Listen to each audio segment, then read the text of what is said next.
Seorang daripada dua lelaki yang ditembak di dalam kereta di Jalan Rasa Menghala ke Plaza Tol Port Dickson pada pagi Rabu, disahkan telah meninggal dunia. Lelaki berusia 43 tahun itu yang dipercayai bekerja sebagai pengawal peribadi, disahkan meninggal dunia jam 12.50 tengah hari tadi. Ketua Polis Negeri Sembilan, Datuk Al-Zafni Ahmad berkata, pihaknya menerima maklumat kejadian jam 7.53 pagi. Tambahnya, hasil pemeriksaan awal terdapat beberapa kesan tembakan pada kenderaan Perodua Myvi dinaiki mangsa dan mereka dipercayai ditembak oleh dua lelaki yang menaiki motosikal.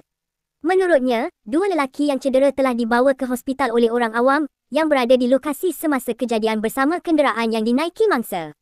Jelas beliau, siasatan awal mendapati kedua-dua mangsa yang merupakan warga tempatan berusia 47 tahun dan 43 tahun.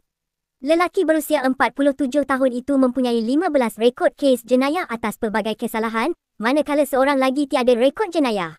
Mereka telah dibawa ke Hospital Tuanku Jaafar, namun mangsa berusia 43 tahun yang berada dalam keadaan kritikal disahkan meninggal dunia jam 12.50 tengah hari ketika sedang dirawat, katanya. Al-Zafni memaklumkan motif kejadian masih dalam siasatan dan kes disiasat di bawah Seksyen 302 Kanun Keseksaan dan Seksyen 3 Akta Senjata Api, penalti lebih berat 1971.